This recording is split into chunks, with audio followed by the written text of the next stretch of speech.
I think it makes more sense if Mom sits with the staff. It's less disruptive, Avery said, tilting the seating chart toward Callie, as if I weren't standing 3 feet away. Neither of them looked at me. Callie hummed in agreement, biting the end of her pen as she circled something, probably my name. I didn't say a word. 3 years ago, my son brought her home with that anxious, eager look on his face, like he'd finally found someone who made the world easier to bear. I welcomed her genuinely, offered tea, baked something, tried. Now, 3 years of clipped greetings, last-minute updates, and birthdays acknowledged with emojis had distilled into this.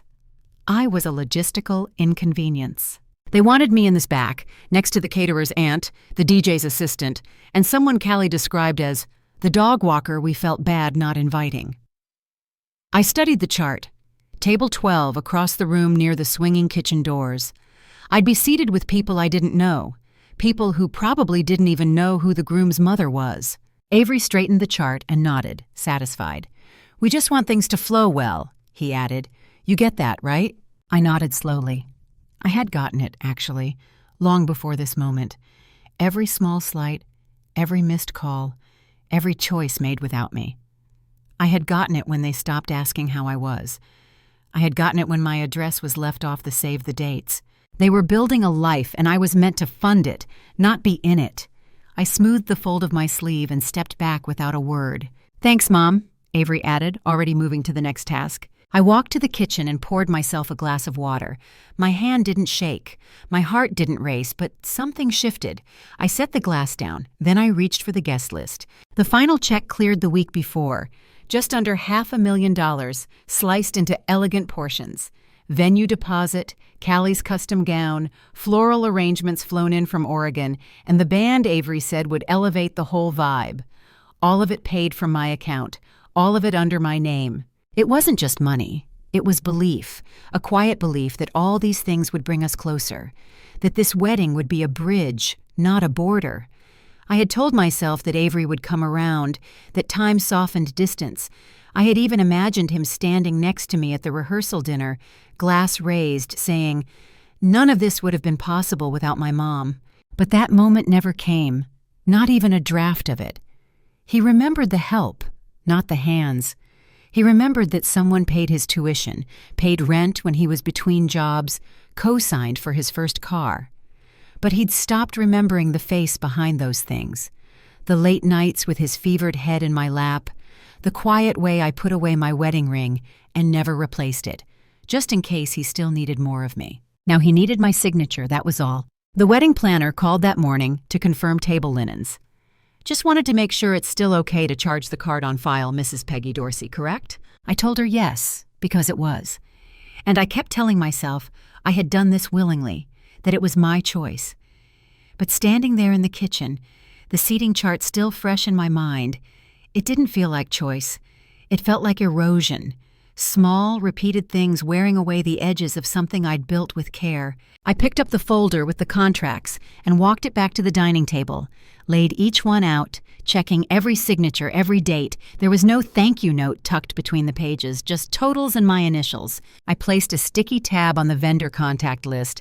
Then I reached for my planner and circled the date of the rehearsal dinner.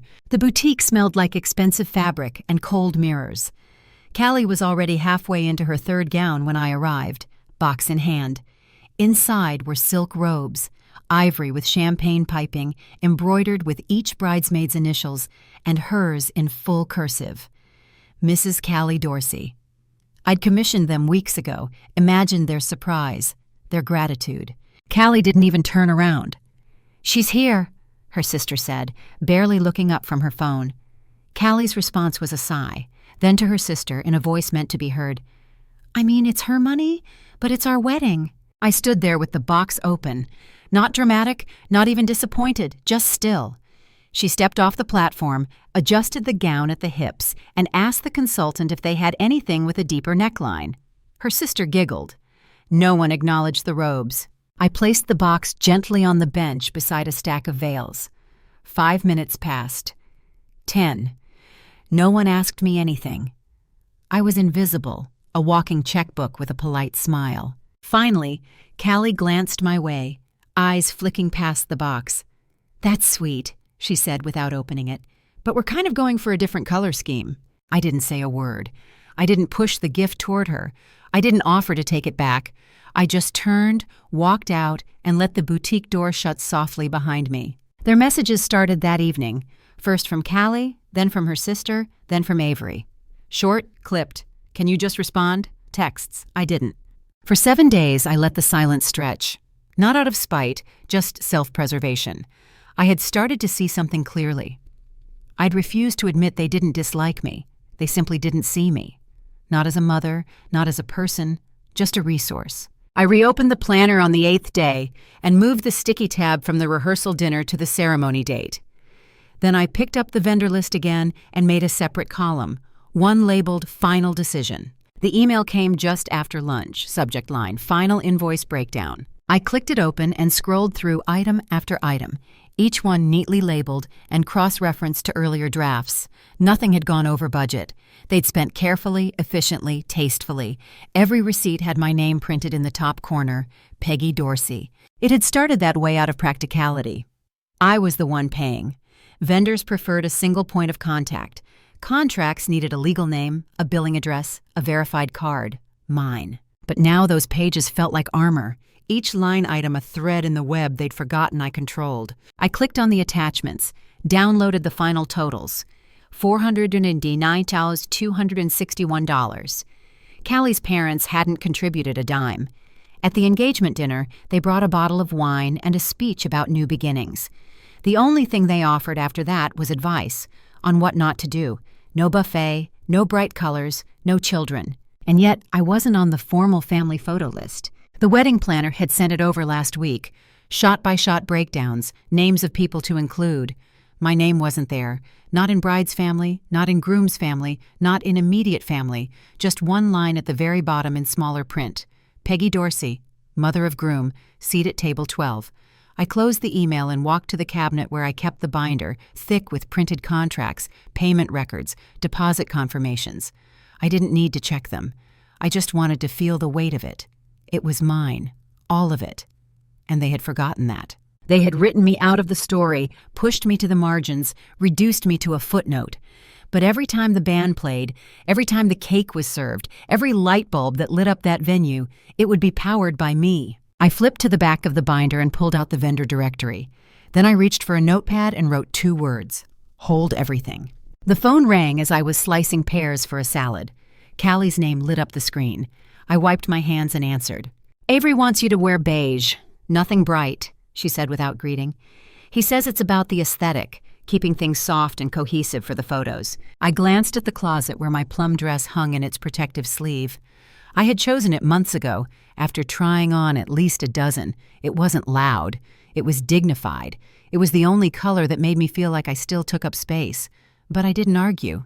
"Thank you for letting me know," I said, and ended the call before she could add more. I stood still for a moment, the knife resting against the cutting board. Then I rinsed my hands, dried them slowly, and walked into the den. The binder was still on the table, the vendor list peeking out from beneath my notepad. I sat down, picked up the phone again, and dialed the venue. A woman answered, cheerful and brisk. "Hillside Ridge Events, how can I help you?" "Yes," I said. "This is Peggy Dorsey. I'd like to make a change to the reservation." There was a pause. "Of course, Mrs. Dorsey. What kind of change are you looking to make?" I didn't answer right away. I looked at the framed photo of Avery on the side table. 6 years old, arms wrapped around a science fair trophy, his cheeks flushed, his smile so big it made his eyes disappear. I turned the photo face down. "Actually," I said, "I'd like to review the cancellation terms in our contract." The woman cleared her throat. "I can pull that up for you? Are you thinking of postponing the event?" "No," I said, "just reviewing for now." I thanked her, took notes, and ended the call. Then I opened my email and drafted a message to the florist with the subject line, "Status Check." The first email I sent was to the florist, then the band, then the photographer. I copied the original contract reference, requested cancellation terms, and signed off with a simple, "Best, Peggy Dorsey." No explanations, no emotions, just facts. The venue took longer. They required a phone call and a signed form. When the woman from Hillside Ridge asked, "Is there anything we can do to keep your business?" I said, "No, thank you. She paused, then added gently, "You're within your rights. Everything is in your name." I nodded, though she couldn't see it. Next came the caterer. The man had been warm and talkative during the tasting. He hesitated when I gave my name. "This is about the Dorsey Grant wedding, right?" "Yes." A longer pause. "May I ask, is the wedding still on?" "I wouldn't know," I replied. "But I won't be hosting it," I whispered. "Understood," he said quietly, like someone had just shown him where the fault line ran. Each vendor apologized. Each one said they were sorry to hear the change. I told them, no need. By mid-afternoon, my inbox had ballooned, 12 unread messages and counting, subject lines like urgent, Callie Grant, cancellation confirmation, need clarification, and request to discuss. I didn't open them. I opened another tab instead and searched for something else. A weekend retreat, 3 hours upstate, tucked near a lake built in the 1920s. The kind of place where breakfast was served on mismatched china and the rooms didn't have televisions. I booked it under my maiden name. Then I made myself a cup of tea, stood by the window, and watched the street go quiet with dusk. No one called me that night. No one knocked on my door. I folded the cancellation forms, filed them behind the binder, and shut the drawer. The only message I answered was from the officiant. He had written simply, "Let me know if you're okay." I replied, "I'm resting." Then I turned off my phone, took out a small suitcase, and began folding what I'd wear that weekend while the rehearsal dinner fell apart without me. The rehearsal was set for 4 o'clock. Hillside Ridge sat at the end of a winding road surrounded by manicured hedges and stone fountains. By now, there should have been flower arrangements lining the walkway and soft piano music drifting through the open doors. Instead, there was nothing. The building was locked, the parking lot half empty. At 4:07, my phone began to vibrate on the table beside me. Avery's name flashed across the screen. I didn't move. He called again, then Callie, then her sister. I let each call ring until the buzzing stopped. When Avery tried a third time, I typed a message and pressed send. "You told me to pay and stay quiet. I've done both." For a while, there was silence. Then the messages came one after another. "What does that mean?" "Mom, please answer." "Did you cancel something?" I muted the thread. The inn's staff had brought a small dinner tray to my room. Roasted chicken, a green salad, a slice of apple pie. I ate slowly, watching the light fade behind the curtains. Somewhere in the distance, thunder rolled over the hills. I imagined them pacing in front of the venue, voices raised, questions ricocheting between them. They would be calling vendors, demanding explanations. They would realize, piece by piece, that every deposit, every signature, every payment led back to me. By the time my phone stopped buzzing, I had finished dinner and poured myself a small glass of wine. I turned off the lamp and lay down, not triumphant, not vindicated, just calm. The quiet wasn't empty anymore, it was clean. In the morning, I ordered breakfast to my room, packed my suitcase, and checked out before sunrise. By the next evening, I was sitting at Marjorie's dining table, the kind that had seen 40 years of coffee rings and Sunday roasts. Dana brought her spinach casserole, Aunt Sylvia her pie, and I came with a bottle of wine that had waited too long to be opened. We didn't rush through anything. Conversation lingered, circling from movies to garden troubles to Sylvia's insistence that no man past 50 should own ripped jeans. It felt easy. No hidden tension humming underneath, no careful phrasing or walking on eggshells. They asked about my garden, about the book I'd started, about the trip I'd been meaning to take. For the first time in months, I was part of something that didn't require me to pay admission. Between stories, my phone buzzed against the table leg. "Ignoring it?" Marjorie asked, half smiling. "Probably spam," I said. But it wasn't. I knew the rhythm of that ringtone. Avery's, then Callie's. 6 messages so far, or maybe more. The first ones had been polite, apologetic, then pleading. By the 5th, the tone had shifted, frustration bleeding through the words. I could almost hear Callie's clipped breath, Avery's disbelief turning into anger. I let the screen go dark and passed the basket of bread. Sylvia was telling a story about her first job, a disaster involving a typewriter and a power outage. Dana laughed so hard she cried. I found myself joining in, really laughing. Not the polite kind that fills silence. When I finally checked my phone that night, the screen was full. Missed calls, voicemails, texts. The last one from Avery read, "We need to talk. This has gone too far." I deleted none of them. I simply turned the phone face down and poured another glass of wine. Later, when the house was quiet and the dishes done, I sat by the window and looked at the night sky. The calm in me wasn't defiance, it was recovery. We met at a small cafe downtown, the kind we used to visit when Avery was in college. Back then, he'd tell me about job interviews and deadlines, and I'd slip a 20 into his jacket pocket when he wasn't looking. Now, he sat across from me, older, dressed too sharply for the time of day, his tie slightly crooked. He didn't order anything. "Why here?" he asked. "Neutral ground," I said. The binder was already on the table. I slid it toward him. Breakdown by vendor, dates, payments, all mine.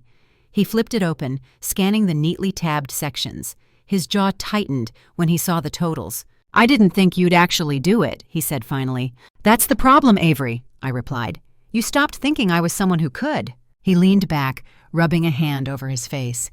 "You've embarrassed us, Mom. Do you have any idea how this looks?" "Like accountability," I said. "You could have talked to me." "I tried," I reminded him, "for 3 years. He didn't argue, just stared at the columns of numbers, the evidence of everything he'd taken for granted. "Callie's devastated," he said quietly. "She should be," I answered.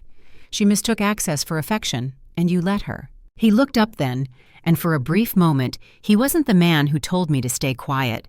He was my son again, frightened and small, realizing the floor beneath him had given way. "Can we fix this?" he asked. "Fixing it isn't the same as learning from it," I said.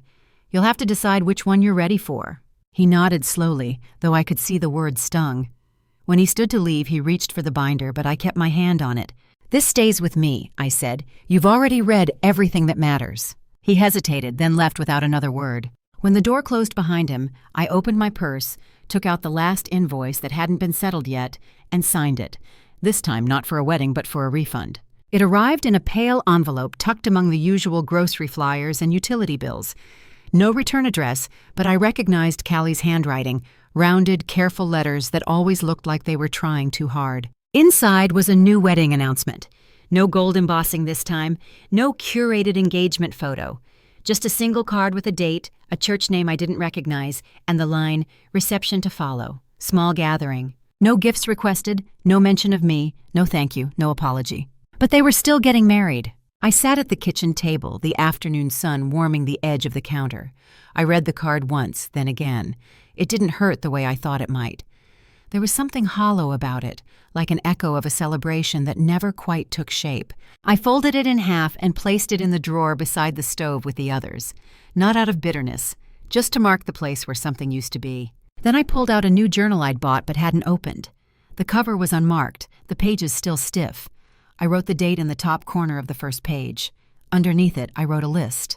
Clean out the attic. Finish the quilt I started last spring. Take that trip to Maine. Invite Dana and Marjorie for Sunday lunch. Say yes to more things that don't require permission. I stopped at 5. It felt like enough. The next day, I dropped the refund check in the mail. I cleaned the guest room. I picked up a book I hadn't touched in months. And when I passed the mirror in the hallway, I didn't look away. That night, I slept without waking once. No rehearsals playing in my head, no imagined speeches or seating charts, just quiet. Not absence, not loss, just a different kind of peace. The morning light came through the window soft and golden, brushing the edge of my coffee cup. The house felt lighter, almost airy, as if something heavy had finally exhaled. I opened the back door and stepped outside.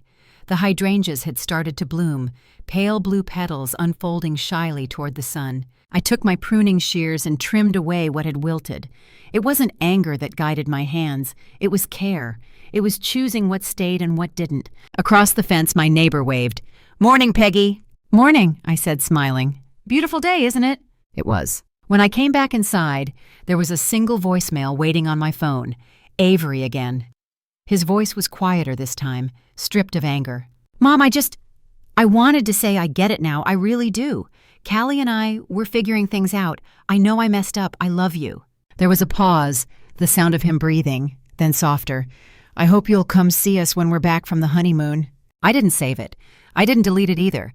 I just let it sit there, suspended, like something unfinished but no longer urgent. Later, I made lunch for myself, roasted vegetables, a small salad, a slice of bread.